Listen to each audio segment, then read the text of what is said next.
Breaking news చూస్తున్నాం. అస్సాం ముఖ్యమంత్రి హిమాంతా బిస్వా శర్మ లక్ష్యంగా కాంగ్రెస్ పార్టీ సంచలన ఆరోపణలు చేస్తోంది. సీఎం భార్య రినీకి బుయాను శర్మకు సంబంధించి కాంగ్రెస్ మీడియా విభాగం విడుదల చేసిన వివరాలు ఇప్పుడు దేశవ్యాప్తంగా చర్చనీయాంశంగా మారాయి. ముఖ్యమంత్రి భార్యకు ఏకంగా 3 దేశాల పాస్పోర్టులు ఉన్నాయని, ఎన్నికల అఫిడవిట్లో ఈ విషయాలను కావాలనే దాచిపెట్టారని కాంగ్రెస్ నేతలు ఆరోపిస్తున్నారు.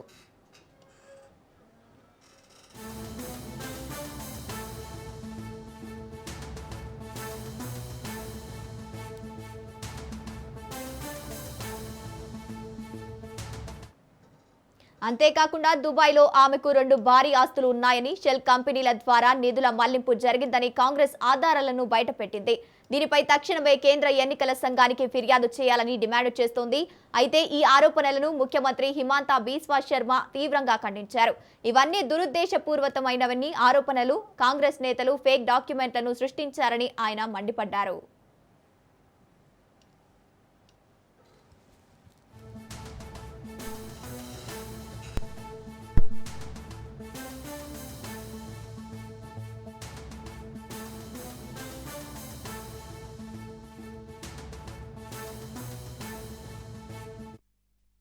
తమ కుటుంబంపై బురద జల్లుతున్న నేతలపై సివిల్ మరియు క్రిమినల్ కేసులు వేస్తామని సీఎం హెచ్చరించారు.